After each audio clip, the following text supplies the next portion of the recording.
Welcome in, guys. I'm probably getting coffee. I will be right with you. Gives everybody time to get in here and start chatting and for everybody to get the notifications. Thank you so much for coming. I hope you enjoyed today's stream. Today is an extra stream. I just felt like hanging out with you guys. I have no idea what we'll do today, but I'm sure we'll do something.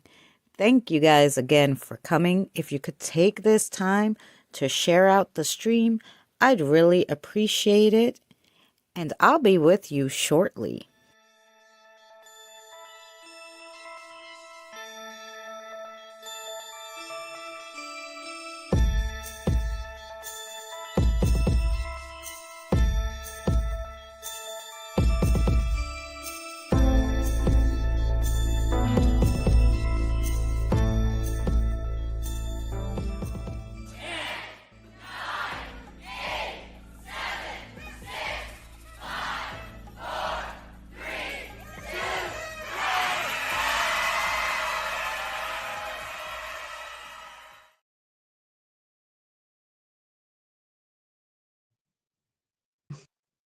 Hey, Welcome in, everyone. I always forget to take off the mute. I hope everyone's good today. 12 of you in. Thank you so much. Eli, that boy ain't right. That boy is wrong. That That boy. boy. Hello to Hey, everybody Charlie, who came sweetheart. in. We got Regina, Boomer, Kelly, Kim, Jen, Hello, everybody. Hi, RPI, Jen. and Eli and Shelly. Yay! Boomer.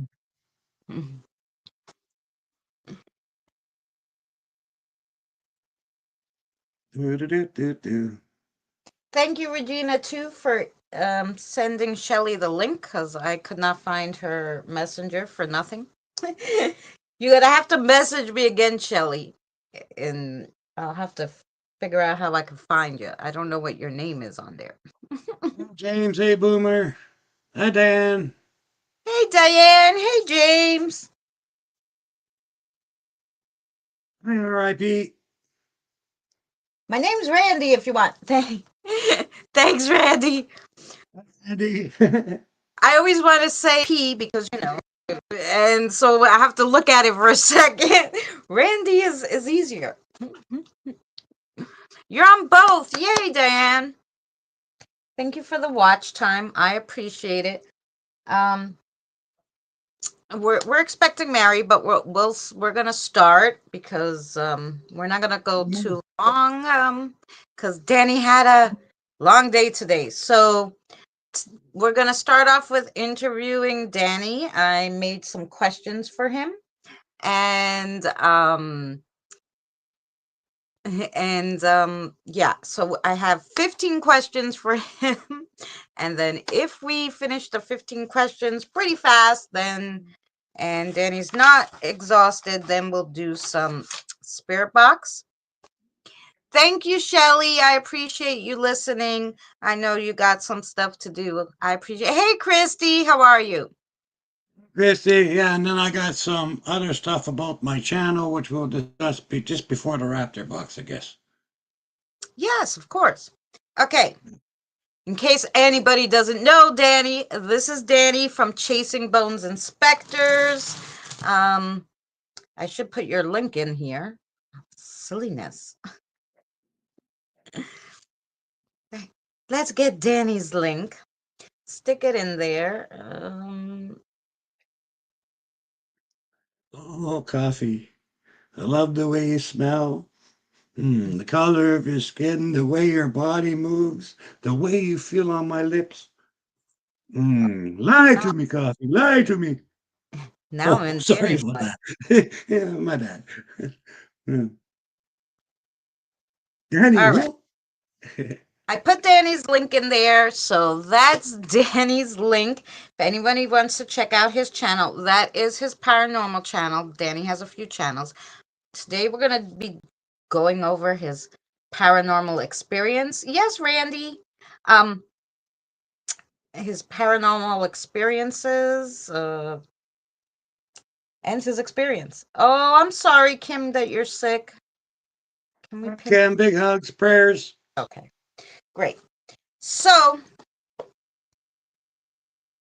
like I said, if you guys don't know Danny, he's worked in paranormal for over 55 years. Um, so the first question that I have for you is how did you get started actually working a job in a paranormal field? Oh, okay. Well, my elders, um, they worked with the council and everything else, and I was just a wee lad back then. But everyone was busy, and they all decided before I was born that I was going to do this job anyway. But um, there was a native burial ground that was tainted, and it wasn't. People would go there and they'd get depressed. There was a bunch of people that left there, and then they did not carry on with their life. You know, they ended their own lives and stuff. Violence, all kinds of really weird things kept happening there. And so I was just little guy at the time, but I was considered an elder because by this time I've had 6 or 7 years at least of training under um, the different people, under the different elders. So they elected me to go do it. Right? Okay, whatever. Was my first go at it. That was March 15th, 1969. So my first job in this field was March 16th, 1969. So anyway, what happened was, though it was sacred land, nobody had been treated as such for 20 years.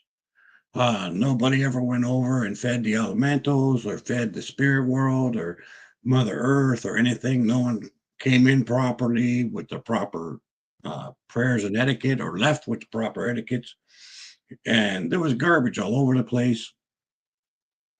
And so we ended up cleaning everything up and got people back to um, doing things the proper way. And, gave apology to the spirit world for the disrespect and everything else.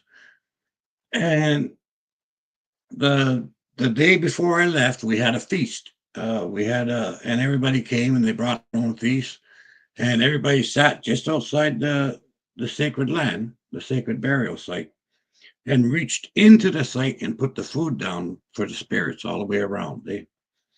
And right away, you just felt like like it really lifted, and everybody felt humble, and everybody felt this sense of freedom. Right now, there was a lot of other stuff involved with that that we're not going to go over because what the hell. But anyway, that was in 1969. Okay. So And that was your first job with the council. right. And now in 2024, that place is still just as peaceful after all these years because the people kept doing the right thing. Right. Right. And the place never, after that, there was no arguments. Like people would go there before, they'd be there for an hour or whatever. They'd go home and they get in fist fights, or some people would get really depressed or whatever. All of that stopped the very next day, and nothing like that's happened since. So, I mean, I think that was a win. That's right. So now this council, what exactly is it? The Hey, council Carlene. is the council is a trinity. Okay, so there's three from the diocese, three from the nature druids, and three from the shamans or shaman, depending on what area you're living in. Three members of each. And basically, they go over all the requests and everything, and they narrow it down and stuff like that. And they decide which ones are we're going to look at first or whatever, and they hand out assignments and stuff. So they're basically the first stage of getting to get someone to help you, right? They're like the first person. You talk to them, and then they kind of sort everything out, and it goes from there.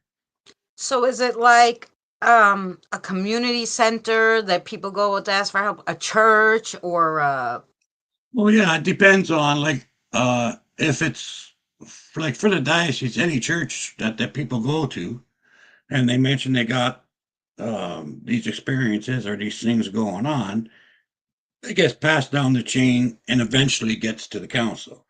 I got Anyone that goes to the shaman's council or the shaman council, they'll tell them there, and again, it filters up. And then same with the nature druids, it filters up until it gets to the council, and the council does all their stuff. Now, at that point, usually they say, okay, so and so, I want you to go investigate this area if it's something legit that we need to worry about, right? And so on and so forth. And that's basically how it works.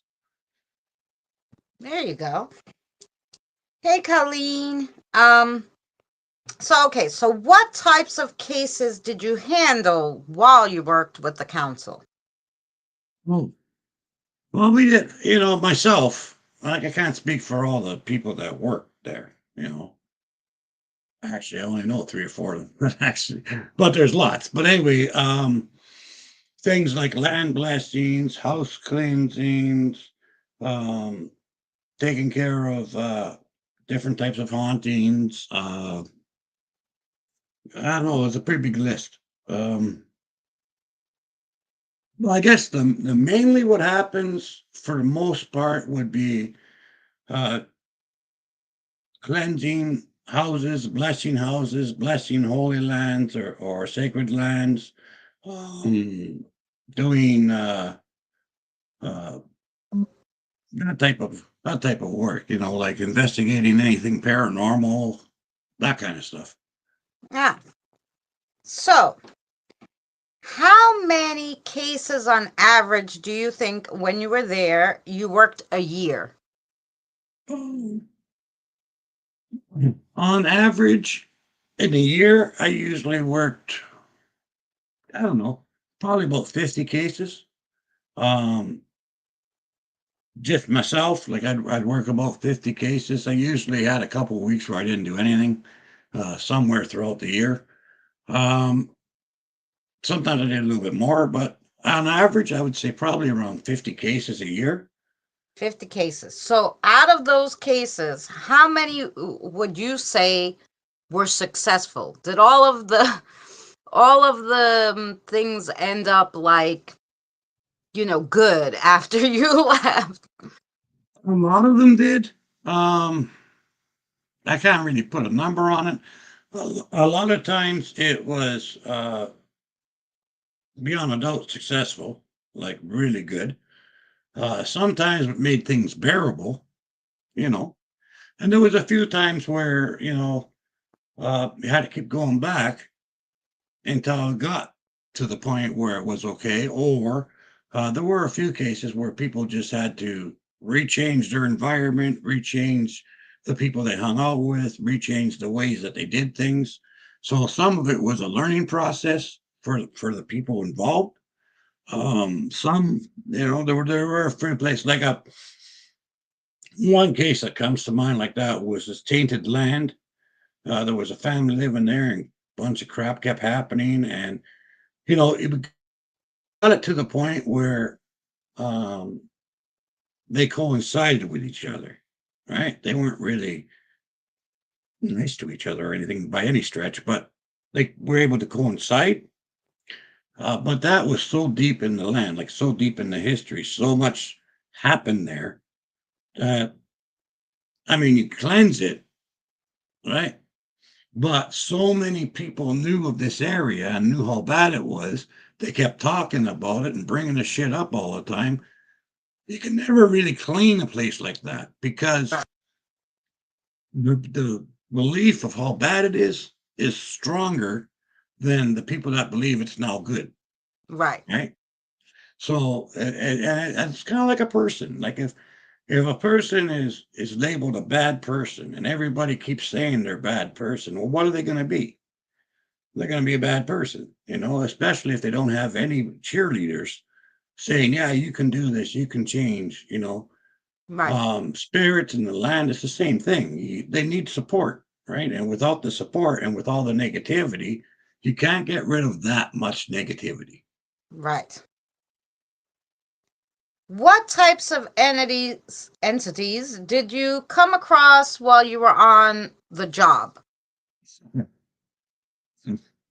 Oh boy, lots of different shit. And again, keeping in mind, entities are what they believe or what you believe, right? So, um, I've come across everything from skinwalkers to wendigos, a couple of different race, um, twisted humans, human good spirits, human bad spirits, um, a lot of uh, dark and evil ones, you know. And like some people don't believe in this or that. It doesn't matter what you believe. What matters is the person who's affected. Is what they believe that matters, right? Right. And like for instance, you get some people that say wendigos aren't even real. Well, to you, they're not real, right? And if they're not real to you, fantastic, right? But to these people, it was real. So even if it wasn't a blood wendigo, say, right? If the people believe in that area, okay, what's to stop any demonic force, any demon to say, hey, these people were terrified of wendigos. So instead of coming up there and being all demonish and going rah, rah, rah, and starting to get people afraid, there's already an instrument here that people are terrified of, which is going to give me a bunch of strength if I just become that, right? So are wendigos? Maybe, maybe not. They could simply just be that because everyone believes in it so much that some dark force said, you know what, I'm bringing this son of a gun to life, so I have instant power Right. over the people, right? So, like I say, I've come across a whole shitload of different things, and 55 years is a long time. So, That's right. Now, hey, buttons. yes. Hi, Drew. Hi, Cody. Um, Randy, welcome back. So, Hey, Cody. you said demons. Now, did you actually come across an actual demon? And have you ever done an exorcism?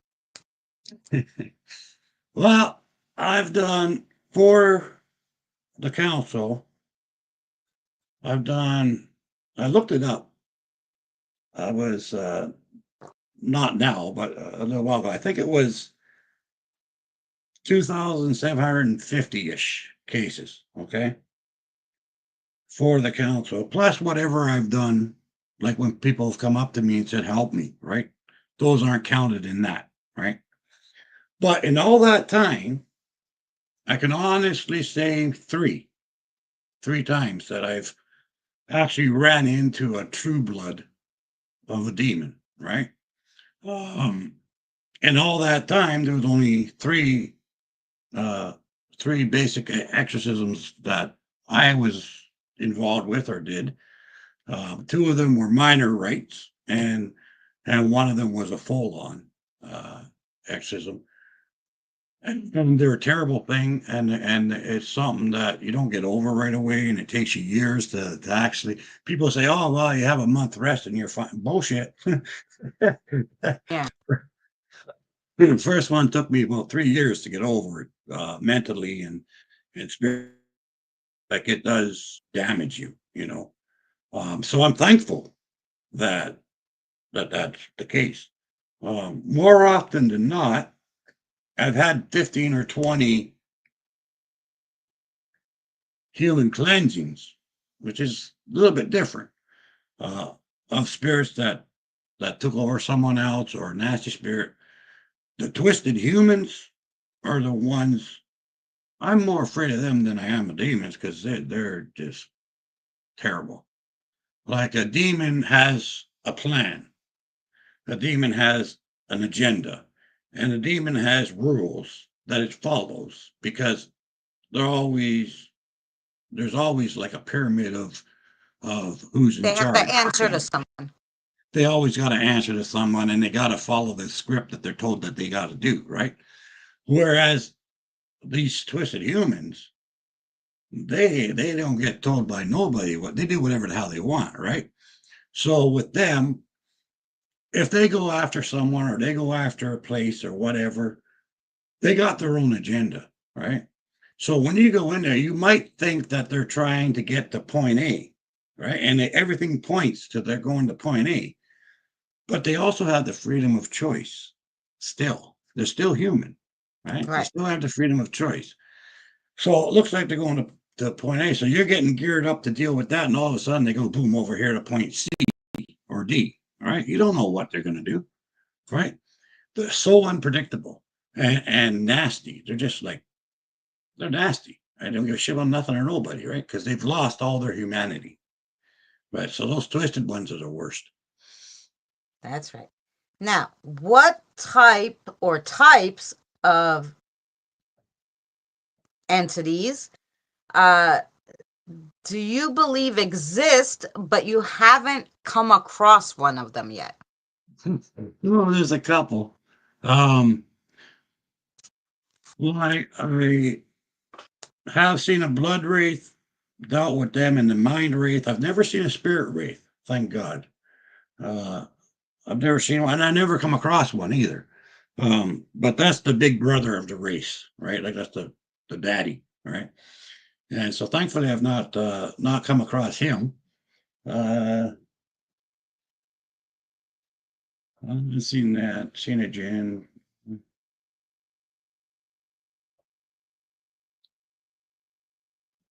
a trisectoral. I never came across one of those, which is good. It's basically like Cerberus, the three-headed devil dog. It's Yes. kind of the same thing, but it's got three separate heads, you know, of different animals. Um, I haven't come across one of them. Yeah. Um, do I ever want to see one? No. Okay, so most people in the paranormal field believe that they hold some kind of power or gift. Do you believe that? Do you believe in the gifts and the powers? And if so, what do you consider your gifts to be? Hey, Eddie.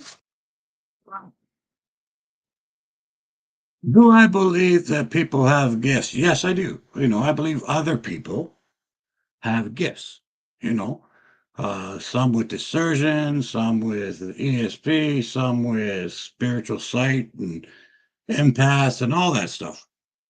I do believe that. I do believe they have that. Uh, Myself, I don't have anything, none. Okay. I have a toolbox. That's what I got. Right. Now, for my gifts, which I don't have, um, I got this toolbox. Now, when the spirits or the deities or anybody wants me to know something, they tell me and they say, like, okay, so you got to go fix those pipes. So get your pipe wrench out and get some soldering paste and get this, right? Or they might say, grab your hammer and a couple of nails because you got to fix this wall, whatever. Whatever gifts that I've got for the job, right? I get before the job. They give it to me. Okay, this is what you got to do, right? But those aren't my gifts. That's their gifts. Okay. Yeah, but let I'm me ask. just I'm just I'm just a hammer in a toolbox. They tell me what I need. They tell me what gifts I'm going to need for this particular job or that particular job, and if I need it, it's available for me to use it. Okay, but in But my case, I don't have any. well, I just to argue. So, do you think that hearing spirits are not a gift, even though the gifts are all from them? The additional gifts, the original gift. I believe that you had was hearing spirits, right? Because not I everybody can hear them. do that. I hear them. I see them. I Right, feel them. I can, but it's for me. It's different. Okay, for me, it's not. I'm not attached to any of these gifts. Okay, when they want me to hear them, they let me hear them. When they want me to see them, they let me see them. I can't just go, let me see you. Like, it doesn't work that way with me, right? right, I'm given the gifts when I'm needed them or when they want me to have them, right? I- I don't claim to have any gifts whatsoever except for whatever job I'm on or whatever thing I'm on, and that's when they say to me, "Oh, well, you're going to have to take this out of your damn toolbox," you know. Okay, yeah, and I go, it's readily there, right? But I can't go to the toolbox myself and pick something out and use it, right, not without their permission, right? So how's it mine? Right? If I need their permission to use it, it's not my gift. If it was my gift, I could use it whenever I want, right? right. So that's basically what it is. Gotcha. Now, what bothered you the most about the job with the council, and does it still bother you to this day? Yeah, yeah, it still bothers me to this day, and it's the guilt.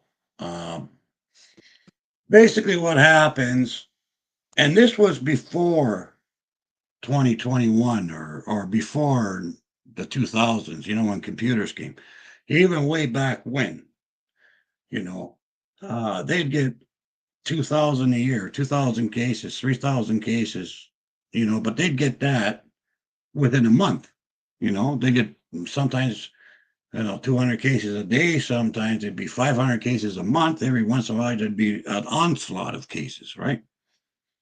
So what bothered me about it is they would take these cases. Well, not just them, the people that they went to in the first place would decide which cases would be bumped up to the next level, right?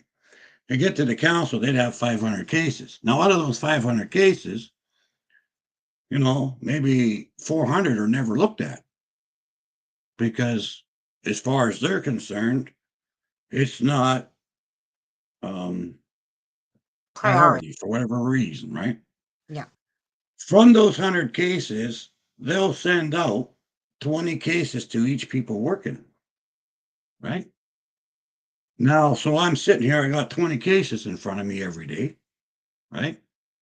I've had as many as 300, but you got 20 cases in front of you. Now I've got to decide which one this week I'm going to look at, right? So there's 19 cases every week that I have to send back to them and hope that somebody else picks up that case because I'm only one guy. I can only handle one possession or one haunting a week. Like, that's insane as it is to put yourself all the time fighting things, right? So once a week, I get one case a week that I can do, right? So I feel bad for those other 19 cases every week for 55 years that I couldn't help them. I couldn't do anything, right? And I've often um, wondered, well, what if I could have done it? Would things have changed? But the worst part about it is there's been cases where you can only look at the facts that are in front of you. Right. You can only look at the evidence that's presented to you. So, every once in a while, not often, but every once in a while, you'd pick a case that you thought was dire, right? And it was. You'd go there and you'd help the people and you'd get things done and the kids would be happy, everybody would be good. And it was a dire situation and you did do your job. But the next day, you're walking down the street and these people that you put your life on the line for, these people that you helped, They see you walking down the sidewalk, and I swear to God, they look at you with a shocked look and they zip across the street to the other side of the sidewalk because they do not want to be seen with you, right? They don't care. It's like you're nothing, right? They give you a dirty look and they run across the street. They don't even say hi to you, right?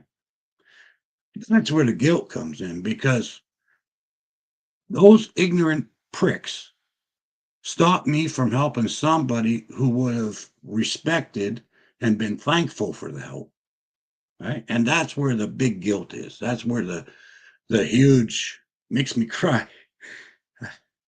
That's where the huge guilt is because these people didn't even give a shit, right? Yeah. You did all that, and they see you and they treat you like you got the plague.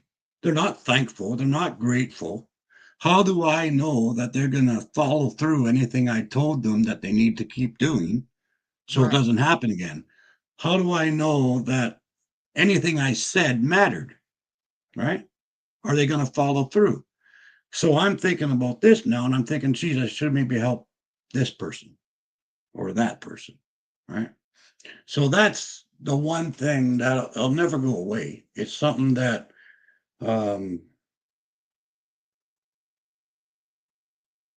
something that I gotta live with every day of my life. It's like, damn it, I picked the wrong one, and I live with that. That haunts me, you know, every day of my life. I think, well, maybe I should help this other person instead. So it's those cases, you know, fighting the dark ones, being thrown out of a second story window, almost breaking my back. Having my head driven through a wall, being thrown through a door, those heal. Those type of things heal. They're bad, yeah, and they're scary and they're shit, but they heal, right? This can never heal. That's the worst part. So, with all that being said, if you had to choose to do the same thing again or choose a different life path, would you do this all over again? Even with that, yeah, I do it again. I do it again. Um, but it's the opposite side of it, right? The reason I do it again is the total 180 that because one just like a couple years ago,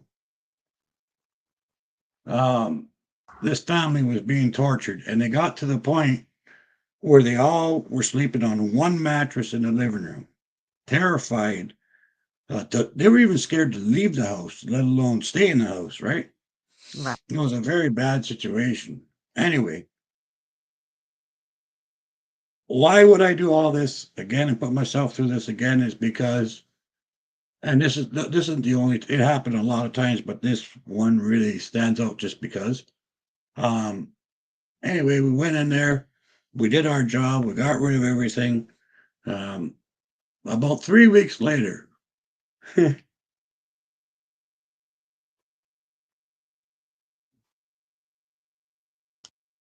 was, yeah, 1 minute.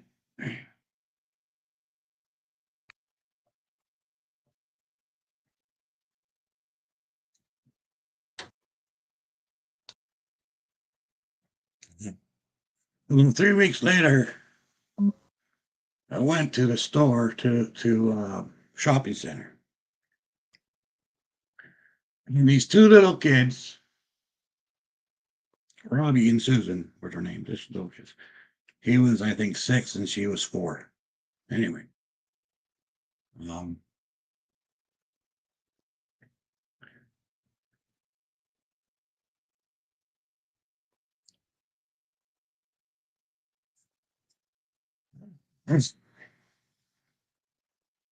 so I go to the shopping center, and they see me, and they run into my arms, right? Uncle Danny, guess what? What? We're sleeping in our own bedrooms now. Mhm. Our house is nice.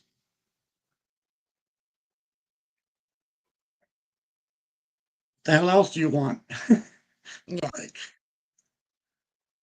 yeah. So it's like every other job. You have to take the good with the bad. So right.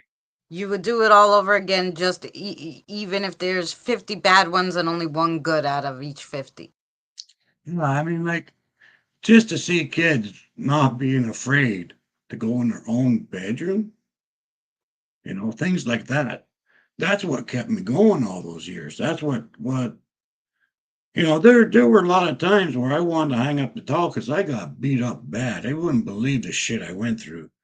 Um, but it was those days that made it all worthwhile, right? So,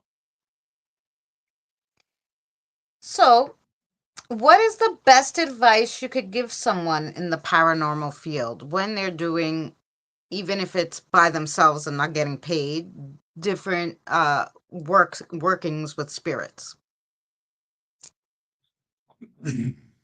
first and foremost, um, treat it like an exploration rather than an investigation the first time, right? No matter where you're going, no matter what you're doing, let's say someone wants you to investigate their house or you want to go investigate some hotel or wherever, right? Go a day before at least and explore the area, okay? Don't go there looking for paranormal. Keep that out here. Not even important. You want to go there, check out the area, make sure there's nothing you're going to hurt yourself on. You're not going to fall in some big hole and break your neck.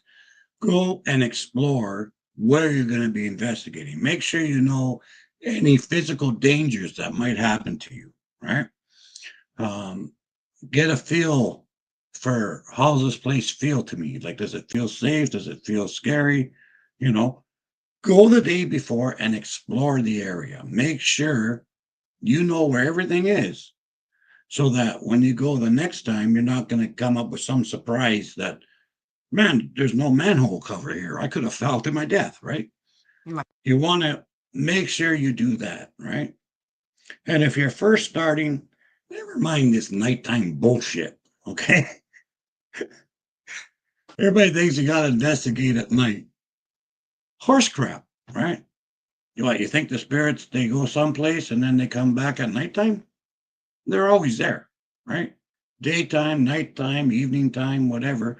You're going to get just as much evidence any time of the day, right? Nighttime, the only good thing about investigating nighttime, it's the ambience, the setting, the stuff like that. Plus, if there's shadows and shit, you can catch that easier at night, right? You don't have to go, okay, well, the sun was coming between a tree or whatever, right? So at nighttime for shadow and stuff, then that's the best time to investigate. But for any other reason, it's not. Right. Okay, it doesn't make a damn bit of difference. The spirits don't care. Okay. So basically I would say, if you can, especially if you're new, forget about going at nighttime. Go in the evening, but before it gets dark, get your ass out of there. Um, if you're first starting off, don't be an idiot. Like you're not gonna, if you've never driven a car, you're not gonna jump behind somebody's car and just drive off, right? Well, if you haven't done any investigations, what the hell do you think you're gonna do? Right. Go there, explore. If you can, do it while it's still daylight. And if you are gonna go at night, take someone with you who has done a couple investigations because shit can happen like that, right? And if you're not prepared for it, you're screwed. So, you know, and it's true. I'll tell you, 100%, you're going to get the same evidence. The spirits are still going to be there. And I guess to add to that is, let's say you've investigated a place 5 times, and every time it was friendly, and you start to let your guard down, right? Don't ever make that mistake. Just because you were there 2, 3, 4 times before and everything was happy go lucky and everything was nice, maybe that was because Jack the Ripper wasn't there that day. He went on vacation to someplace and he comes back, and you're not expecting to run into this dark entity or this dark spirit, right? Maybe he just wasn't there when you went the last time. So Right. every time you go to a place, it's a brand new place because you don't know who's there, who's not there. How many times have you gone to your friend's house and everything's fine? And then one time you go to your friend's house and they got company. Right. Well, you know, you go to a location 3 or 4 times, everything's good. Well, how do you know they don't have company? Right. Or someone who's normally there who hasn't been there for a while? You don't know, right? So approach every investigation as it's a brand new one, right? Don't assume just because you've been there a couple of times that it's a good place, because that's not the case. It just depends what spirits are there when you're there, right? So keep in mind that, don't ever assume that some place is going to be good because you've been there a bunch of times and it's always going to be good. It's not the case. You don't know who's there until they're there, Right. right? Okay. So then, what's your motivation behind continuing working in the paranormal even though you are retired, so to speak? Well, mainly, I guess, like right now, I'm just doing consulting. Like if they come up a case that doesn't happen very often, or they need advice or anything like that, I'm still on the consultant list, but I don't really do much for that anymore. Um, however, um, for myself, I'm doing it. I'm gonna do it now. This is a good time to talk about my channel, actually. Um, Now I'm at a point where I want to revamp my channel, revamp everything I'm doing. I'm changing everything about uh my channel, which is why, like I'm saying, I don't really know exactly how I want to work with the channel yet. Like it's still on the drawing board. I'm starting to redo everything. I'm going to be doing a lot more investigations and stuff like that. So from this point on, I'm not really going to be associating per se uh with other people, right? So what I've done is I've decided that I'm gonna rebuild my channel and redo stuff. And like right now, the way it is, I get lots of different things coming from all over the place, right? It's just too much for me. It'll burn me out again way too fast. So that's why I got Colleen. She's gonna work for me and go through all the stuff with C.B.A.S down there. I'm gonna worry about Canada and the UK, right? Do all my stuff with that. And I just basically put Colleen in charge of whatever goes on in the States. So if people want to be affiliated, if you're in Canada, UK, whatever, run it by me. I'll think about it, sort of a deal, you know. Um, but the thing is, I want to totally change everything, right? So as I get going and get everything and figure out exactly where my mainstream's going to be, right? Right. I'm like, my friends are my friends, family's family. The groups I've always been with, they're still my groups I always been with. That type of stuff. But I'm at the point right now I can't endorse other people's stuff because I can't even endorse my own yet because I'm not sure what I'm doing. Right. Right. So, but do look for it to be more active. Look for it to be different than things. Like I'm changing my like all the years I've been in it, I've always been focused on doing it for other people and doing things for everyone else, and uh, all focused on that, which is different than what I'm doing now. Now is I'm actually doing paranormal, right? Like it's not a job. It's doing it for my own entertainment now, right?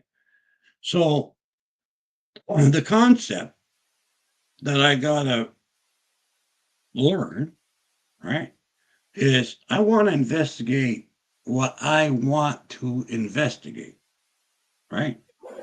Rather than investigating something that I'm assigned to, right? I have to learn to, and I mean, it sounds silly, but after 55 years, over 55 years in the field, I have to decide what do I want to do?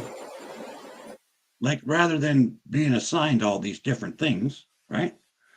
What do I want to do? What is it to me that's going to keep me going? What's going to inspire me to do more? Right? So I'm at the point now where I'm thinking, okay, what is it that I like the most about it? What is it that I want to do? Do I want to prove paranormal to someone else? Not really. I don't. And most paranormal places are there to get evidence and to get proof, right? Especially for other people. Do I want to prove anything to myself? Not really. I kind of in my own little world. I already know what I know and believe what I believe, so I don't have to prove shit to myself, right? So what's the purpose then? If I don't want to prove it to other people, if I don't want to be assigned to something, and if I don't need to prove it to myself, then why am I doing it? Right? That's where the foundation begins. Foundation begins. I want to do it because over all of these years and everything I've done, the spirits and the animals have always been good to me. Right? They've always had my back. If I needed help, they were always with me. You know, it's my turn to give back. So, what I want to do with my channel is go where I'm being called, investigate where they want me to go, right? Not what not necessarily. I just want to give them a voice. I just want to um, be an extension of what they're trying to do, right? Instead of all this other shit that I've already done, and instead of, because I really don't care if anyone, everyone has a freedom of choice, and you guys all know that. I'm happy with whatever anyone believes, right? And I certainly do not wish to trade anybody's belief. I want to believe what I believe. That's it, right? And I don't want to make anyone else believe shit that they don't believe, right? I just want to do what I want to do, right? So that's kind of where I'm at with it right now. I just want to do stuff that I believe they want me to focus on, just to give back to them for the life and the goodness that they've given me all these years. Right. Right. So I just want to change it up to being able to give back a little bit to the spirit world and to the deities and the deities and everybody. I just want to be able to maybe give back to them because people only call on spirits when they need shit. People only call on spirits when they need help. Well, who's helping the spirits? Me?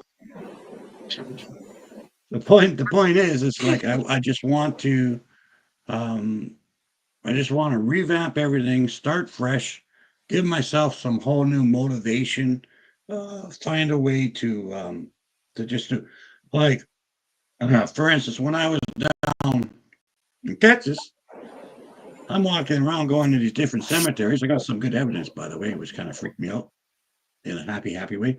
But anyway, I just felt like they wanted me to come visit, right? So I went and did not so much investigation, but a walk around and just chit chat and see if anything got picked up on the camera, that kind of stuff, right? So now I like on my channel, I'm going to do investigations, but they're going to be geared towards what do the spirits want more than anything that I want because I'm quite satisfied with my career. I'm quite satisfied with all the things I've done. pretty much. I mean, there's a few things I change, obviously. I'm quite happy with the work that I did. I'm quite happy with the investigations and the paranormal stuff I did. I really don't feel need to prove anything about myself to anybody. I don't feel the need to prove my evidence. I don't need to, I don't care. Believe me, don't believe me. I don't give a crap. I'm doing it. I'm at the point and have been for years where, this is just what I got. And it's totally up to you guys whether or not you want to accept it or not. It doesn't, I'm not going to be offended, if you don't, because it's a passion, it's something that I like to do, right? But I want that to be really forefront on my new beginnings, on my new channel. So that's it. So, since you answered my question number 15, let me go to 14, which will be my last question. So, Hi, also, Danny. in case you got, and Mary's here, she'll, right after I finish this question, Mary, then if you have anything, Hi, There's Mary. several. There's several questions in the chat. um, Well, you'll have yeah, to but tell me because I can't read them. we'll go back to All right. those in a second. I'm gonna go back to read the chat. Um, for Danny, if any questions that they had, um, so because I wanted to get through all the questions in case they had the same question I did, right? Right. Um, so you not only doing the paranormal recently, in case anybody doesn't know, Danny's been doing the strong. He trained for the strongman, and now he did one contest. So, what drives you to continue the strongman journey now after you already made your goal? Like your goal was to train and get to a contest, do a contest for dad, and you would have been happy, but you're still going to go. So, why? Now it's for I want to do it to prove to myself that I can do it and get stronger and get better, right? But like I say, the next one coming up, I'm doing it for popcorn. Uh, my one of my grandsons, and then the one after that, popcorn now has a brother, Peanut. So now I have to do one for Peanut. You see, and that's going to be what I hold on um, to inspire myself to get better. Because the longer I'm healthier, the longer I'm doing stuff and active, the longer I'm going to be around for my friends, my family, and my grandkids. And, I just want to enjoy my life, however much time I got left. I just want to enjoy it and be the best I can be. So that's what that's what's motivating me. And that's why I want to put with both things, the paranormal and the It strong. gives you something to look forward to too, and to get. It gives you a purpose. It gives you something Right. are that you are passionate about and that you want to do. And I think you've come a tremendous long ways. And I think you've done wonderful getting there. And to even compete after everything you've been through, that's a miracle in itself. So I mean, you're a walking miracle, literally. That's how Thanks. I feel about it.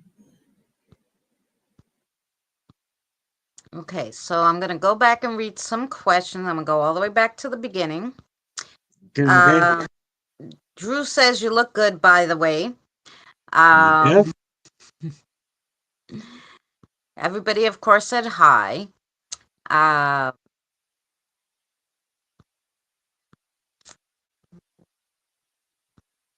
we answered that question. I typed it. Okay.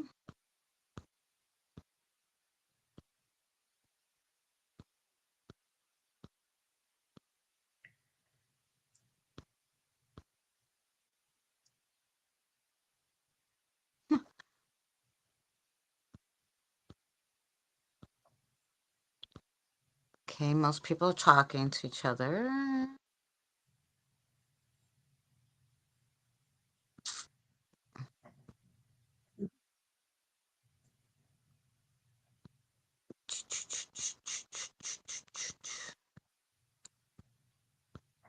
Hmm.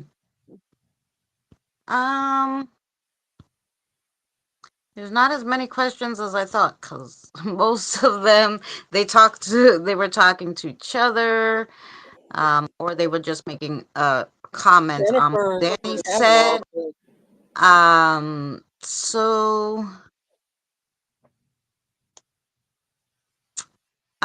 yeah, Boomer, of course you can ask a question. You could put it down in the chat there. Um, Cody had a question. Danny, have you ever heard of someone with multiple souls?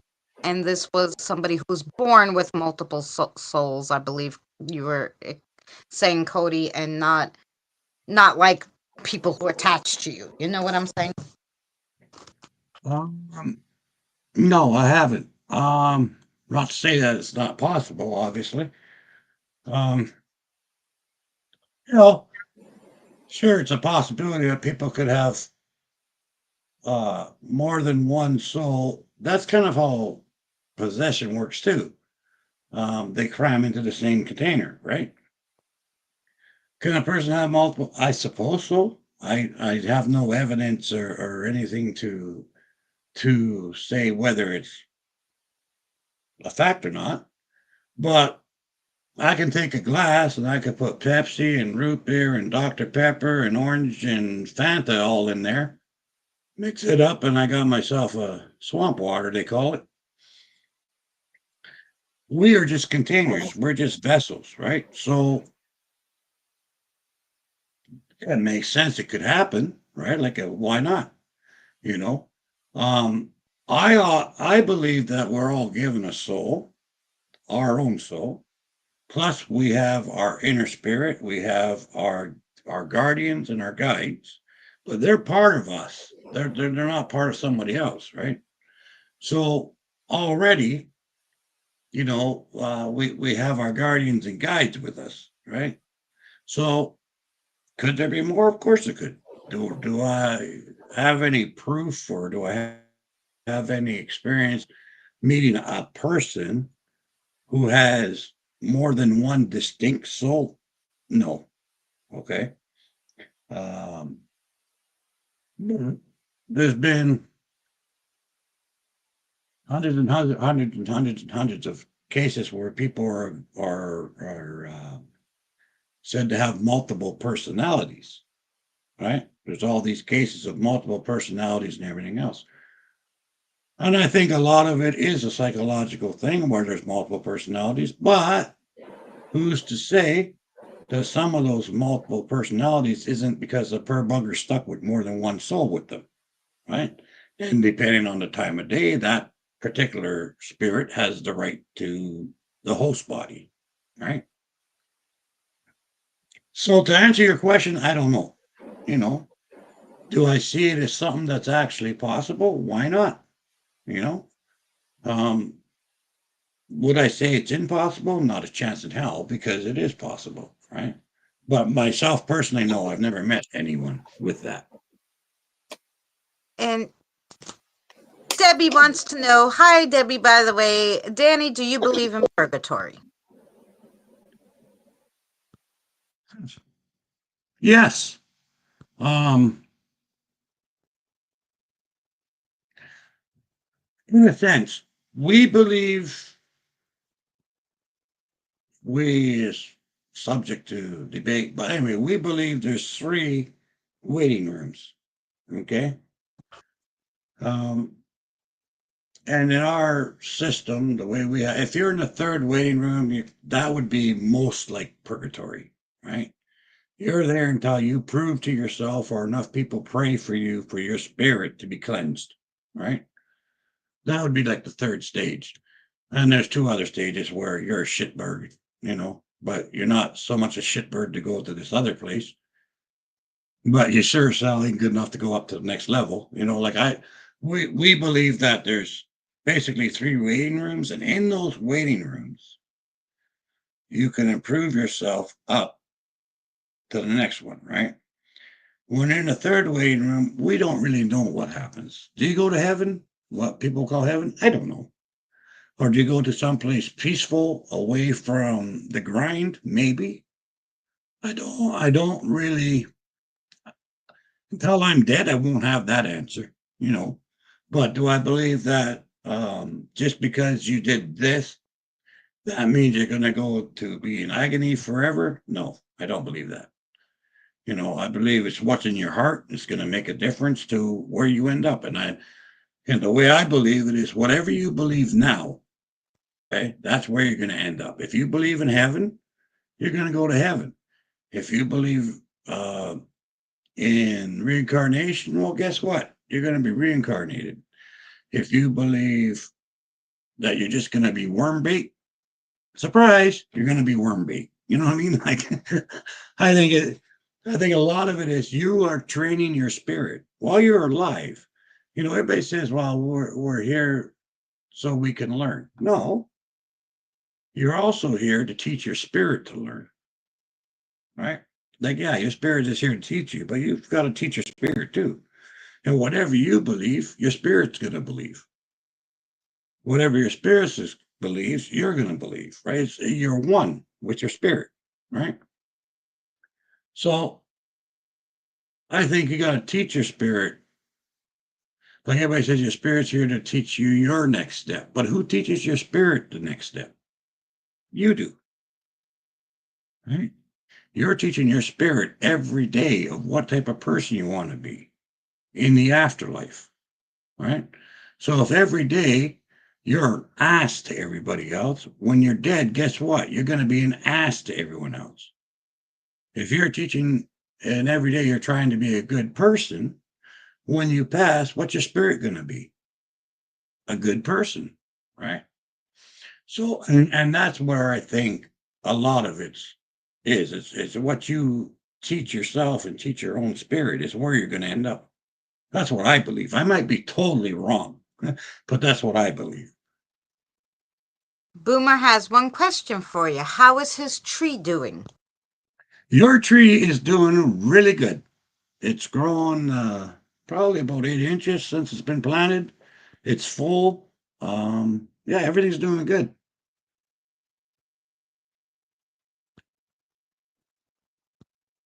Mm. Oh, Jennifer, you're from Scotland, like our sister Drew? I was going to say that a while ago, but yeah. Um, oh, yeah, Kelly, I'm sorry. Divination Wednesday will be tomorrow, guys, because my grandson's last day here, because he lives in Indiana with it, my daughter, was yesterday. So I spent the whole day with him and I didn't get home till late. So I He's apologize. a little cutie pie. Eddie says, tell Danny whatever he does in life, just don't lose that smile. It looks good on you. Thank you, brother. He's looking good, period. I mean, he's lost gobs of weight.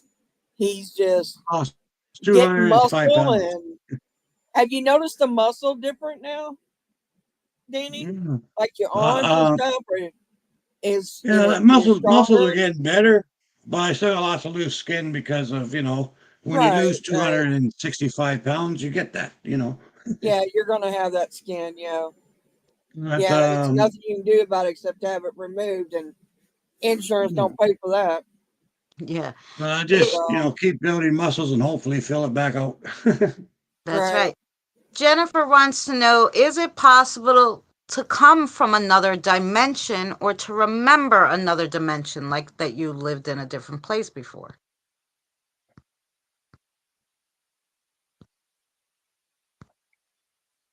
Again, I I have personally, no, I don't see why not. I I don't was gonna really, say, I don't I see do why. believe there are different um, parallel universes, parallel worlds. I do believe that. So could you come from one of those and cross over here? And yeah, but I also believe you always are tethered to where you are, right? So even if you do accidentally step across a line, your tether is going to pull you back eventually anyway. So So is that a far stretch from that? No, I don't see why it would be. And like I say, I don't have any proof one way or the other. So I can't say it's impossible because I don't know. Is Doris, I think he answered that question right when he talked about purgatory. But if you have a follow up, let me know. Um, uh, well, my view on that, where do but you spirits can, go when they cross over, and can they come back? So yeah, he answered that. He thinks everyone goes to one of the waiting rooms, and then he doesn't know where they go from there. Yes, they can come back. I obviously know because my mother comes to visit me. What do you think, No, Dan? I don't think everybody goes to the waiting room. I think people go where they're destined to go. Right. I do believe that if there's no path for them, they'll go to a waiting room. But if they've already chosen their path on there, and can they come and go as they please? Some of them are trapped, some of them are locked in, some of them are tethered, some of them won't move because they're afraid to move. Some of them just prefer to stay, you know. Um, but I think your spirit's gonna, like I said earlier, I think your spirit's gonna end up where you teach it to go. Right? That's what I feel. Would you prefer burial or cremation? Debbie said. Hi, Tina, sis. You, me?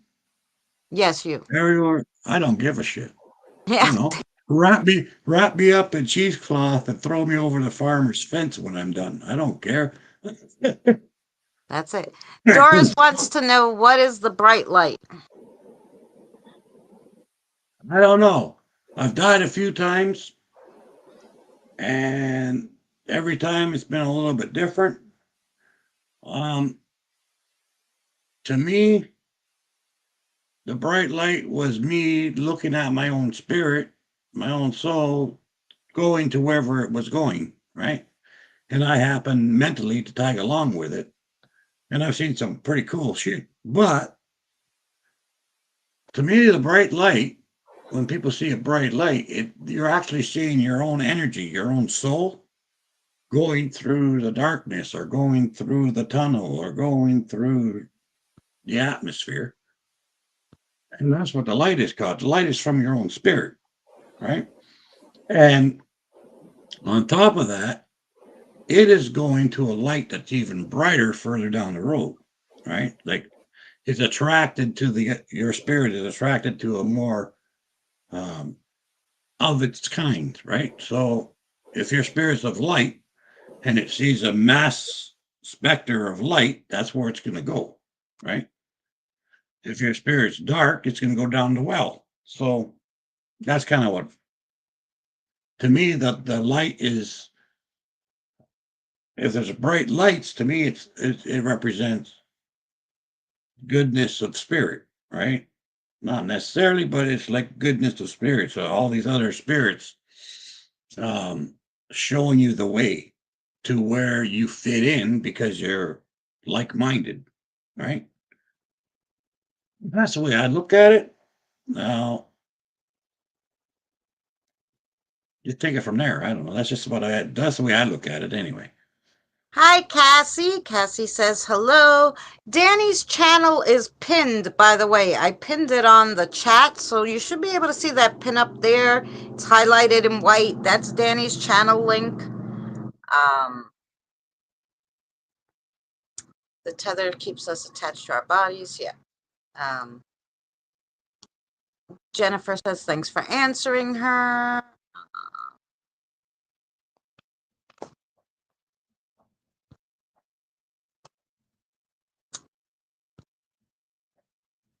Uh,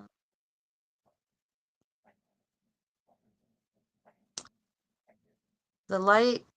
Jen says what she thinks the light is. Okay. See, everybody has their own things.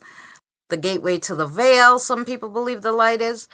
Um, Danny Yeah, nailed and it on the head. to me, that's all one thing. Eh? Like to me, that's pretty much what it is. Is your spirit is going to where there's more spirits, and Yeah. that to me is what the light is, right?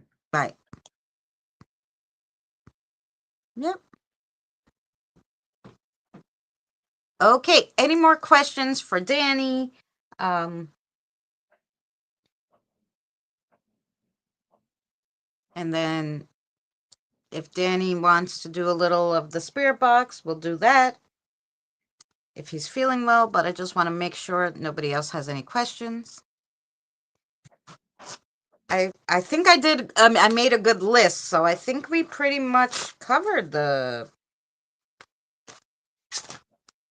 most of it. Oh, Tina just asked how mom's doing.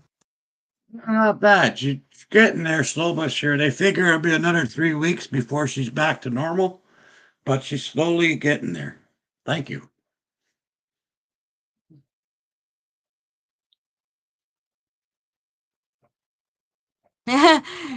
Colleen wants to know where's your hat?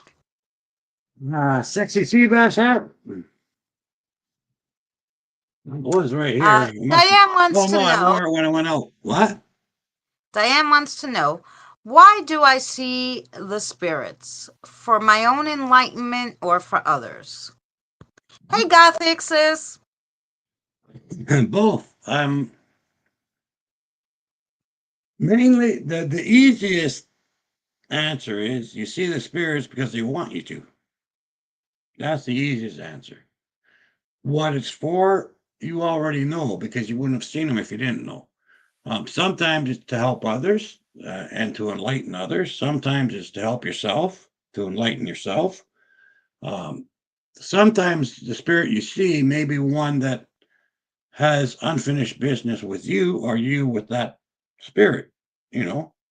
Hi, T. Um, some spirits come to visit, like my dad will come visit or somebody will come visit, you know. Um, there's many reasons why you see them, but if the main thing to me is if you see them, it's for a purpose. Either they want you to see them or you need to see them, right? Either case, it's a bang on good reason for me.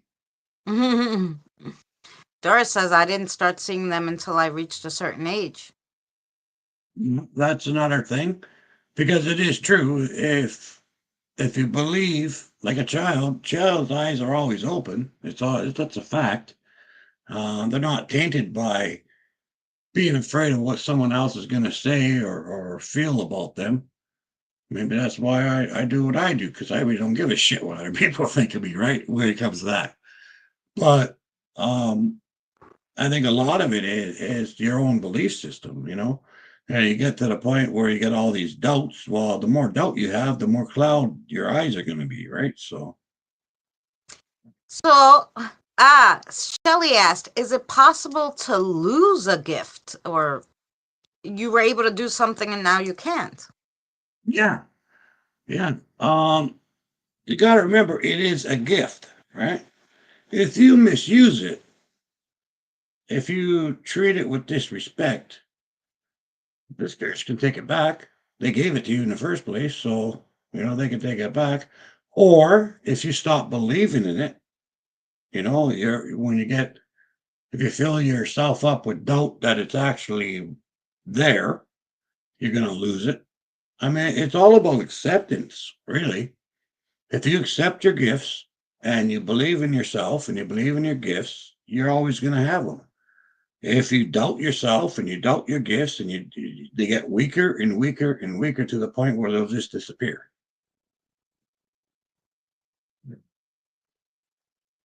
Right. Well, I Now, don't want or mine to maybe disappear you, so I guess or start using it. right, you got to start using it again. You got to start believing again. You got to start over from scratch, basically. But also, you could have inadvertently blocked it because I know Shelly really, she saw that woman in the kitchen and everything. So I know she has some things, you know? So I think you might have blocked, you could have blocked something once to say, oh no, I don't want to see this. Maybe it was scary or something, and you inadvertently blocked your own gift because that happens. I haven't blocked myself at all. I mean, Not I you, just Shelly. Oh yeah, you could be. Yeah, very very well can. You can block yourself. I've done it before, Yeah. so I mean I know you can do it, but I didn't have it this time. I just haven't been using it, but I haven't blocked it. Oh, Autumn, I'm sorry you're not still not feeling well, my sweets. Hello to anyone that I didn't see come in. I'm not being rude. I just have a hard time seeing. I Um, was just saying, I was gonna say I haven't said hi to anybody. Hi everybody. I'm gonna say it all yeah. at once. Hi everybody. And Mary, I if you see have a all of you. question for Danny, please give it to him. I have to use the bathroom super quick, so I'm gonna excuse myself. All right, go ahead. Now I have a question. Okay. When you first started realizing that you wanted to get out of your chair and your motivation and stuff, what was what state of mind was you in that you to do that? I mean, what motivated you? What pushed you to get up and get going? Because I'm having the hardest time getting Ah, myself motivated to go and do things, to do what I need to Before I do. started, before I started, the doctors told me I had, if I was lucky, 6 months to live. And my reaction was good. I was like, good. Like I didn't care. I didn't care enough about myself. I didn't really um I was just tired, tired of the pain, tired of being sore, tired of not And hurting, yeah, being able to do what I want to do. I got to the point where I was existing, not living. Um, and that was that. But what motivated me was when Dad came to me, and the first time I seen him cry in my entire life, and he said, "You can't go out hi like this. boomer. You know, I need you to get better." Right? For me, everybody says you gotta do it for yourself. You gotta do this for yourself. That's bullshit. Okay. If you got yourself into that predicament, you didn't like yourself in the first place. So why would you do anything for yourself? I mean, come on.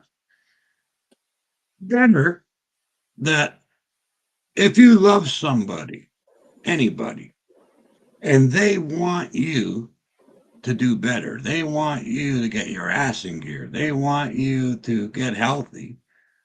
If you don't love them enough to get off your ass and do it, I don't know what you can do, right? But the trick is find a reason or find somebody that you care enough about, your grandchild, My kids, my grandbaby. anybody. Okay, let's say your grandbaby, right? Do you want your grandbaby to remember you as someone who did nothing and died? Or do you want your grandbaby to be able to spend another 10 years with you and get to know who you are? Right? It's that simple.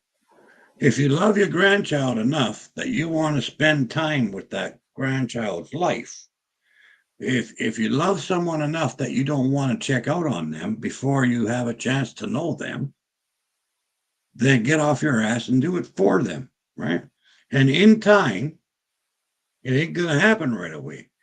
But in time, you got to start to learn to like yourself again. You got to start to learn to love who you are again. You got to start to learn, yeah, I got to do this for me as well, right? But that bullshit, that crap ain't going to happen for the first year, at least. You got to do it solely for the person you love or for the reason you're doing it. That's what you're doing it for. Eventually, you'll be able to say, yeah, I got to do this for myself too. After that, you'll say, I'm doing this for myself and so and so, Right. right? The thing is, for me, if I say I love somebody or whatever, if I say that I care about somebody, I do. Now, if I care about these people, then who the hell am I to sit down and let myself die because I'm too damn lazy to do anything about it, right? Get off your ass and on your feet and do your job. If you love these people like you say you do, if you care about people like you say you do, then you're going to fight to be able to be useful and helpful to these people that you so much care about, right? And if you're not doing that, you're just being selfish, right? You can be selfish and just say, "Well, I don't care." Well, that's fine. But what you're forgetting is once you're gone, and once you die, and if you didn't try to live longer, you didn't try to fight for what you want, okay, it's over for you. Fantastic. But now, what about all these people you left behind who are suffering because you were too selfish to give a damn about them to try and be better, right? Now, that's what you left behind. What you leave behind is a whole bunch of broken hearts, and they're all going to be saying, "Well, what if I did this to try to help you get on your feet? Or what if I did that?" And all they're going to do for the rest of their life is say, "What if?" Right? But they could have done nothing because you didn't want to, right? But they're going to be stuck with that because that's how we as humans operate. We always have to have a reason for something, right? So as a human being, we're going to put ourselves through the ringer because we didn't feel like it.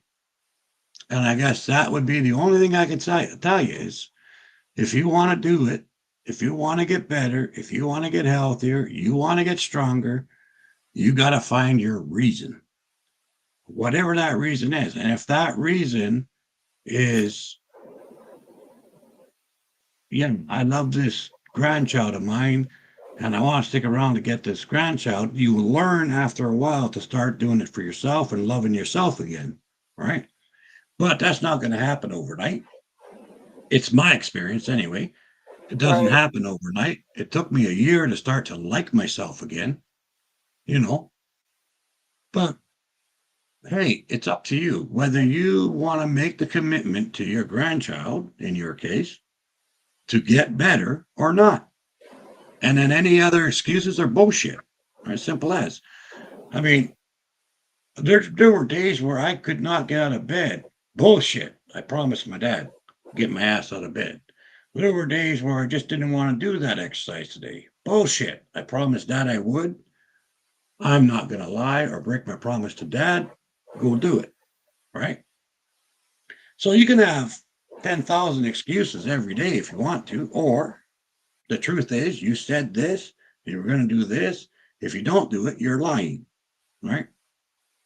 And that's Right. how I did it. That's it. That's all. It's not nothing fancy, nothing polite, nothing happy. The fact is, if you love somebody and you're committed to trying to be around long enough to watch them grow or long enough so that they feel better about life, then get off your ass and do it. How do you Otherwise, you physic just what? how do you physically feel now since you've come this far? Typically feel? I feel a lot better. I mean, I'm still 24/7 in pain, of course. I still have my epilepsy, my diabetes, my lupus, my Right. fibromyalgia, my all that shit, Has your my diabetes gotten osteoporosis. any better from losing the weight and all that?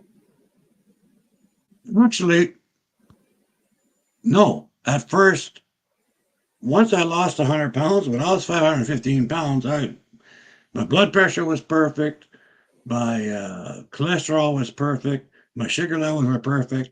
I lost 100 pounds and got diabetes. I don't know. I have no idea how that works. And it got really shit bad before.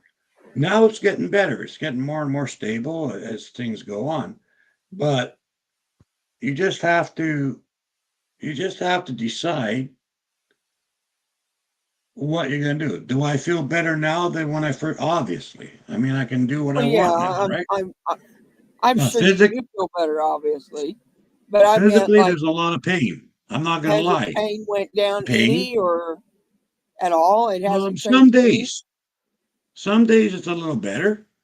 You know, it's far from perfect, obviously, and it never will be because I have these chronic diseases, right? Right, right. I have chronic But pain too. Yeah. But I'm a lot better than I was, and I intend to keep on that path. Right. But again, really, honestly, it comes down to you whether or not you love someone enough to get off your ass and do it, right? And to keep your word. That's the main thing. A lot of times people say, well, I'll do this and I'll do that. And I've been told that 100 times by different people and they never do it. Well, it's because they don't give a shit about whether or not they keep their word. That's the only thing I can think of, right? So if your word means something to you and you don't want to break your promise, you'll do it. Simple as. Right. Um, There's Eddie, this is why Danny and I get along so well because we both have the same beliefs. God always puts people together for a reason. We were all meant to meet. Um, Drew, Tina says that Sherry and Uncle Danny both saved her from a dark place. And then she met all the other beautiful sisters, and she's in a better place now, I hope. You know what? I got one more question on Okay. the dieting part. What did you change with your diet? On Did my you what? totally change it, or how did you do it On what? on losing the weight? How did you change your diet to lose the weight that you lost, and Okay. not being able to move around a lot and stuff at first? It's hard to, Yeah, the I first mean, thing you want to do is double up your protein. Okay. So you gotta see how much protein you got, whatever. You want to double up your protein first things first, right? And then use a smaller plate. Basically, what I did was I took my portions, I got my portion of meat. So anything that's protein, it really doesn't matter what size it is, right? I got my protein. A lot of people say salad's more important, but it's not. Not if you're out of shape. You need the protein to get muscle. You have to build your muscle. Muscle won't build without protein. So if you're stuck in a chair, you need to get right, muscles back in your legs and in your arms and everything else. right. So protein's the key to be able to move in the first Well, place, I'm not right? stuck, but I mean, yeah, You I know what do I'm need some saying? protein. So double up on the protein and everything else, like your starches, whatever starches you're having, and all the other stuff. Basically, dish up your plate, put 1/3 of everything back in the pot, and then eat what's there, right? Yep. That's how I first started. And I did that for the first, I don't know, 4 or 5 months. And then after that, I had to do the calorie counting and the breaking down of the calories and understanding all that. But for first starting, don't complicate it, right? Right. Don't Well, I'm not complicate it. going to Don't ever be complicate it, but yeah. afraid. Don't be afraid to eat protein, okay? Even if it's over your calories today, who gives a shit? If it's protein, eat it.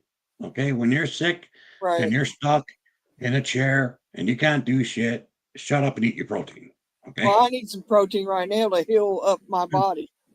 I got a If you go spot that over your needs healed. calories, if you go over your calories for the first 6 months, it doesn't even matter. Okay. Protein is the most important just to get them, your muscles need the energy to function, right? Even to lift your hand up and rub your head takes energy. Right. If you have no Yep. protein, it's a pain in the ass to get up there, right? So Right. that's it. And then watch your sweets, watch your starches, whatever. I Just, have to do that anyway because you I know, became diabetic. instinctively, you So, know what you can and can't eat, right? We well, all know what pre-diabetic. we shouldn't eat, right? It's just, do we eat it or not? Right? We all know instinctively, right? Right. But the main thing for you right now, if you're serious about starting, number one goal for you is protein. Right? The rest in 6 months from now, ask me again. I'll tell you the next step. I told Frank that I need to get some protein powder because I Yeah. can't seem to eat enough meat. I mean, I can eat it, and I'm a meat Welcome eater. I'm back. not saying I'm not, but Yeah.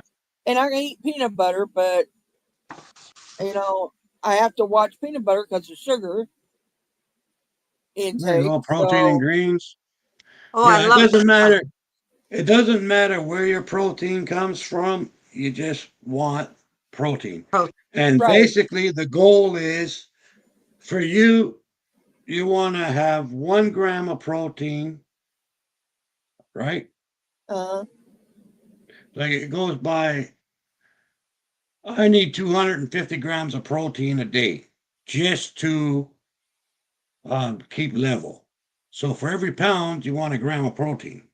If you're 300 pounds, you need 300 grams of protein. oh Lord, If I'm you're gonna lose. 100 I'm pounds, you eating need a lot of 100 protein. pounds of protein. That's the easiest way to do it.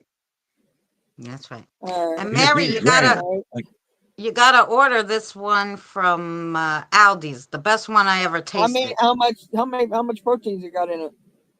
20 grams of protein in a serving.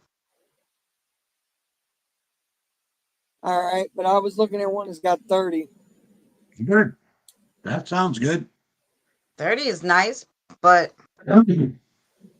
it might taste like shit because I can't. If it has that aftertaste, My cousin said it's not too bad. He puts it in. He puts it in milk. if it has that aftertaste, I'm not doing it. He said it tastes like a chocolate shake. Really. Hugs And the for Debbie. I chocolate can't ones, see it. I can't see everything that Debbie wrote. Could you? I It says, remember "Now the remember the first first time one." I watched Danny, I thought he was so interesting. He became one of my favorite people. I remember when he introduced himself in my comments that he rolled my bones. Yeah. Yep. So yeah, guys. I mean, so like I say, for my channel, I've got a whole bunch of new stuff coming up. It's going in a whole brand new direction. Um, and for now, and probably forever, as long as Colleen wants to, she's basically running the C.B.A.S for me down in the States. I'm going to be running everything up here and in the UK for myself. Eventually, once I get settled, I'll do more with other people's channels and stuff, and do more stuff like that. But for now, um, I don't know where my channel is going, so I can't really do much for like endorsing this person or endorsing that person. I can't endorse myself right this minute until I get my channel built up. But once it's built up, then we're gonna start all over. Right, Autumn? That's what I'm saying. Like if it's chalky, if it has an aftertaste, I'm not doing it. And I've tried Yeah. tons Well, yeah. of I don't want it either like that. I thought Be about right trying. back. yeah, and this is the only one that I said, "Oh yeah, this is like after I tasted all of them." And I'm a vegetarian too, so Why? I have to really pay attention to which ones I'm getting, right? So I need a plant-based one or a vegetarian or a vegan one. Um, but so this is a plant-based one. It's the best one I ever tasted. And I've tasted ones that are, that don't that are like vegetarian that don't have any meat proteins and stuff. And I hate the chalky flavor of the chocolate. I never get the chocolate ones. They all suck. But this one is the best. Does my picture not Yes, show up? Autumn. I mean, I'm not. Nobody. Somebody said who's talking earlier, so they Oh, can't it's see me. Mary. Mary's here. I don't know why you can't see me though. It's Because StreamYard StreamYard. doesn't do that unless you put your camera on. So you're gonna have to like, if you want people to see you, you I've would. got my avatar there. Nah, no, that doesn't do that anymore. The camera has to be on. You'd have to Oh, face really? your camera backwards towards the wall with a picture of yourself that you like, and then they'll see you. He Or said. towards a Christmas decoration or something, and your name would be there, Mary. Yeah. Um. I have to remember that because Bring you back in the background. doing my channel again. Yes. Oh yeah, because when you go on your channel and you don't have if your Right. camera's not on facing something, a light, you could just face it to an EMF meter for all, like a picture that you like, one of your fairy things. Just have it there, put the camera on facing that, and that's it, the wall and that, and then you don't have to worry about anybody walking past it or whatever. Yeah. Have a good night, Scott. Thanks for coming in. Yeah, Thanks, I have God. tons of beans. Well, My Colleen, they did tell me, and hi, Colleen, by the way, they did tell me to answer what you said. I did ask them, and they did tell me that I needed more protein. Protein has always been a big thing for me because I don't know why it bottoms out on me for some reason. And I remember the last time I was in the hospital, they were throwing it at me left and right. Like I was eating powder packets and pudding 3 times a day. I got so sick of pudding, I couldn't eat it at home after that for the longest time. And I was eating that. Plus, they were giving me double meat portions whenever they sent me food. On top of what they already put there, they give me double meat. So, and expected me to eat all that. I'm like, I can't eat all that. I mean, I may be big, but I don't eat like that. I just don't. And I don't. To be honest with you, I'm getting to wonder why I'm staying this big to start with. But don't know why. But anyway, that's it. They said protein, iron, as my deficiencies, and Cody, that's where I'm at right now. there's a group that we are all in, the C.B.A.S group. Um, and I can get Danny's Facebook group for you, and that's where really everybody hangs out. You can find almost every single person who's in the chat in that group on Facebook. But Um, Danny approves who comes into the chat in the messenger, so it's up to oh, the him whether he messenger, puts you in. yeah, but No, I mean just the Facebook one. yeah, just the page. Right, Yeah. that's what I meant. The Facebook, Yeah, not it's not a, but it's not the right. Yeah, and It's a Facebook. Colleen's Facebook is Colleen Whitehall. Yeah. I thought I had her, but I don't know. I was pretty sure that I had her as a friend on there, but and for some reason, I don't know. I know I did because we talked on Messenger not too long ago. Like it's only been a couple of weeks ago, 2 or 3 weeks ago, something like that. I don't know. It's been a little bit, but not long. Um, there you go. I Colleen, put your Facebook page in the chat, will you?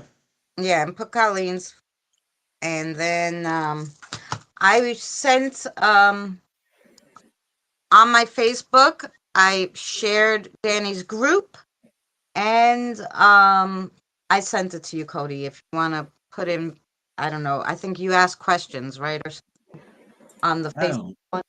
I don't know. Oh, Somebody will. I sent her a Facebook friend request. Well, I don't know if this is the right one. It should be. Uh, we'll see. She's putting it in chat. We'll find out. Oh yeah, no, it's. I think you basically whoever's here usually is there in Danny's, so you could see what they post. And they share videos they like from everybody. So yeah, Yeah, I think even Eddie and Jen have a group on Facebook that everybody's in there too. Yep. I got one that everybody can Ah, share stuff on, and I think everybody does. Okay, Drew. okay, buttons. Trying to All read right. what Oh, Dabby that's her wrote up there. YouTube channel. He said he wants you to put your. Oh, that's Eddie's. Eddie putting it in Colleen's channel. He wants her Facebook. Danny, come to Australia and I'll show you my local cemetery. Over 1 million graves. It includes a restaurant. We'll do lunch. I live in an 8-bedroom estate, so you can come down. Okay, eventually I'll put that on my to-do list.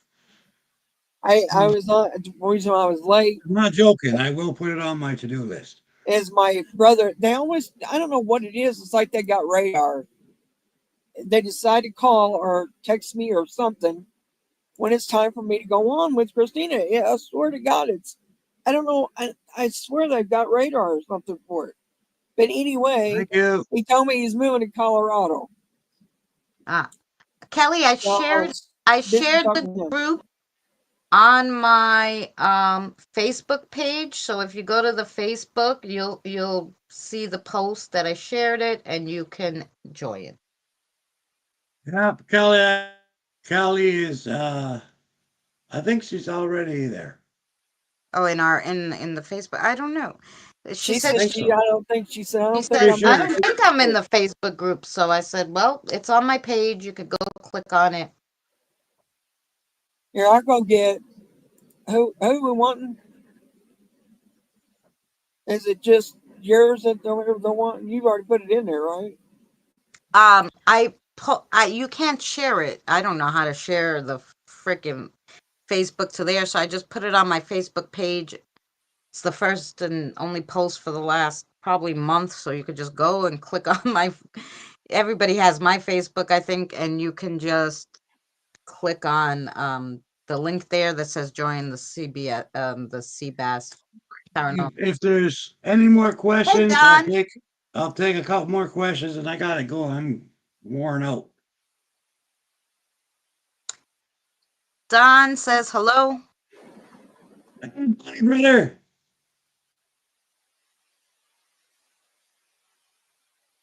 I just I'm hitting drop bottom here, so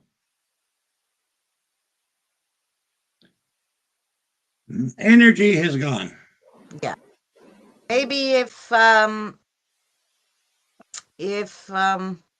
Kelly, I'll see if I can forward it to you. Um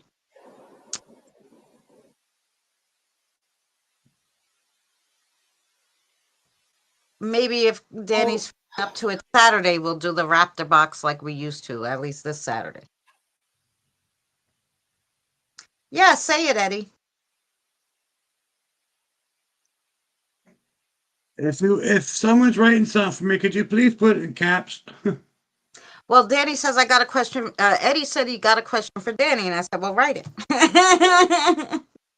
I need it in caps because I can't really see. As soon as he writes it, I'll read it to you. We did a whole interview, Don, with him, so you'll have to go back and listen to it.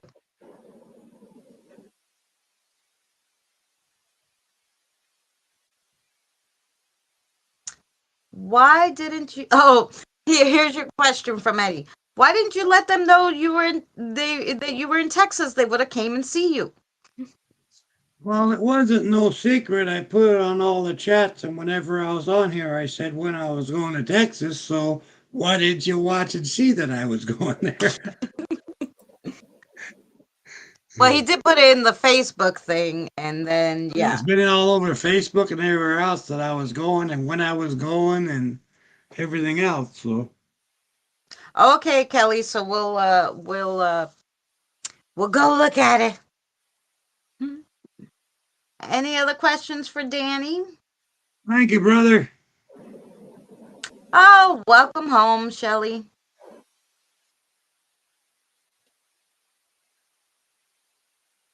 There you go. I got rid of them yet. He got me on that one. Yes, Eddie. The wind is horrible. Sorry. Um. So yeah. So I think that's all they had for you. I don't see any other ones. I just wanted to I wait, didn't see any more unless 20 they were. seconds to see if because I know it's a little delayed, but I think if you want to say goodnight and just Shay, looking at your chat. I am looking. Well, I'm everybody, looking at thank you for coming in and thank you for the questions. Lots of fun and everything else. Uh, I'm gonna get off of here. So yeah, now remember, take care of yourself, take care of your family, watch out for ghosts, and have a good day. Bye, everybody. bye. Bye, Danny. Okay. Um oh yeah, I looked down And at the other chat. You're right. Don, I just read what Don put. His brother's astral projecting just to mess with you, Mary. Yeah, no, he's gone. They're moving to Colorado. He lives Yeah. in Alaska now, so Well, Colorado, I'm sure is better than Alaska. I don't know. I don't know. We'll see. We'll see. I'm glad. I'm glad he is because he'd be. I know Alaska's in the states, but Colorado's in the states. Do you get what I'm saying with that? Yeah. And I mean, he's just closer. He's closer to home, and that's a blessing. So, Hmm. Boomer wants a link. Okay, you can send him one. We won't be up too much longer, but yeah, send him a link. Um,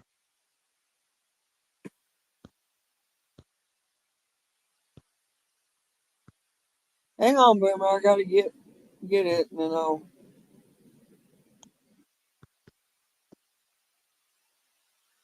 Here, I'll put the ghosties on for a second while I make a cigarette.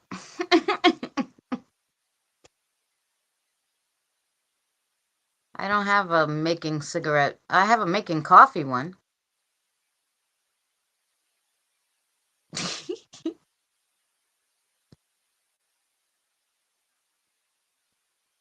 We'll have to get a making a cigarette one, guys.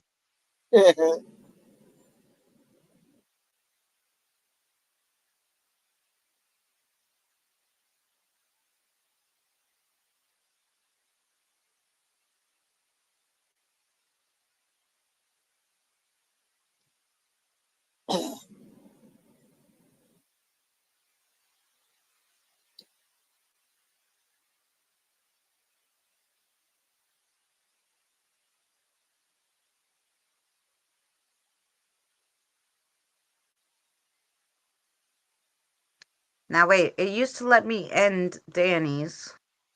Let me just see if I can. End his. Oh, Otherwise we'll start another one with him actually. But wait, let me see if I can end settings. General.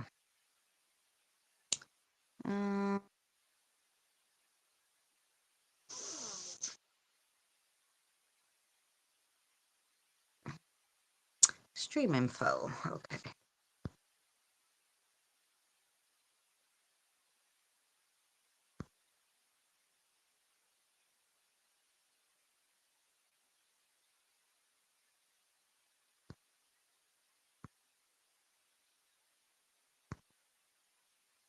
Hmm.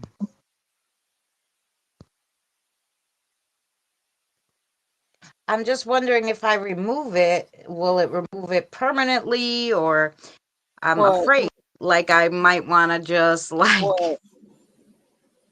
like end this one and just start another one. If you remove what?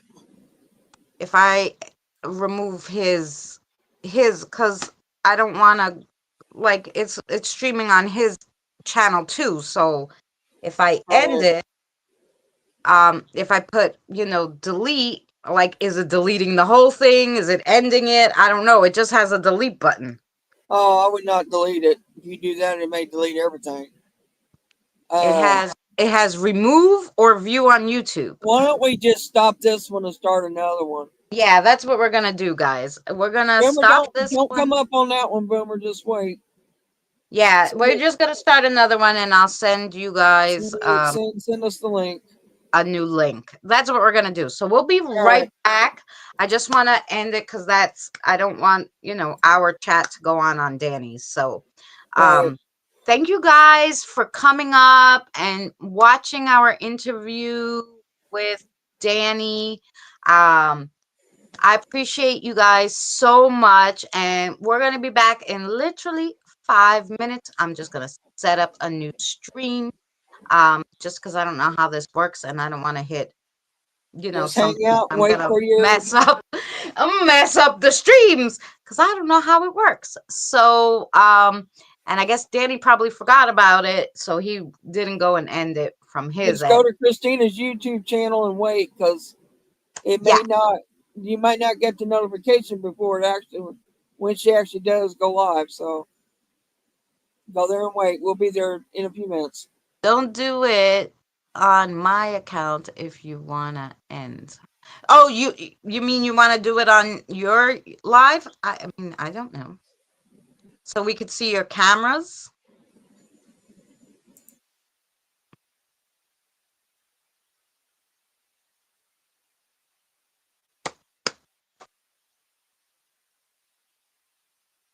Yes.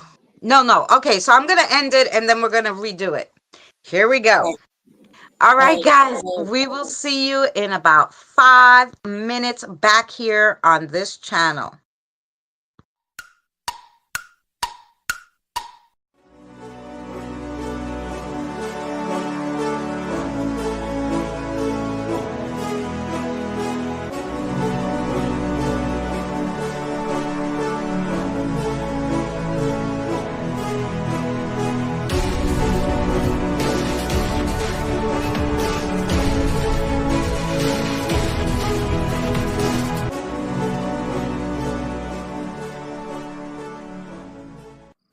You're still here? What do you think? Because I'm wearing this overcoat, if you wait till the very end, that you may get a little strip tease? Is that what you're thinking? You're still here, huh? I guess that's what you are waiting for. Well, maybe I can oblige you. What do you want a song to? Dun, dun, dun, dun, dun, dun, dun, dun. Oh no, that's not the sexy song. What the heck was it? Ow, chicka wow wow. No, that wasn't it. Okay, just forget it. I can't even remember the song. You need to go now. Yeah, just go. Adios.